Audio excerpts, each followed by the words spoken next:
μπαμπά. Έλα, πες. Τι κάνεις? Καλά είμαστε εμείς, εγώ και η μαμά και ο Τζόρτζης μαζί μου για προπόνηση. Η μαμά είναι στη δουλειά. Το ξέρω, ναι. Πολύ καλά είμαστε. Με το σχολείο τι έγινε? Με το σχολείο δύσκολο είναι, γι' αυτό προχωρά. Δύσκολο, άμα εκτός τις απουσίες. Τι λες ρε με τις απουσίες τι σου είπε ο Λυκειάρχης? Ότι Ο Λυκειάρχης μου ενώθησε αυτό τι έγινε και αυτά όλα και τους έχω εξηγήσει, ήμουνα προχτές και μου είπε άνθρωπος, εντάξει λέει να με ενημερώνεις και αυτά, να με παίρνεις τηλέφωνο, περνάς τι γίνεται και αυτά. Κατάλαβες. Ναι, δηλαδή έχω μείνει. Δεν έχεις, όχι.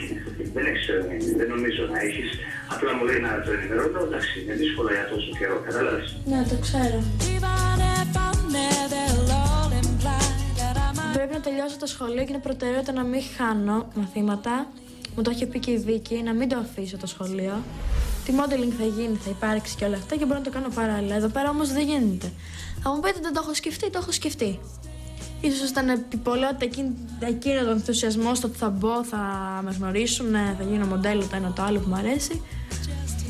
Αλλά δεν ξέρω, το σκέφτομαι και περνάει ο καιρός και συν που μου λείπουν οι δικοί μου άνθρωποι και μαζί το σχολείο ότι πρέπει να γίνει γιατί το έχω μεγάλο βάρος και ας καλύπτουν τις απουσίες, στην περίπτωση που τις καλύπτουν.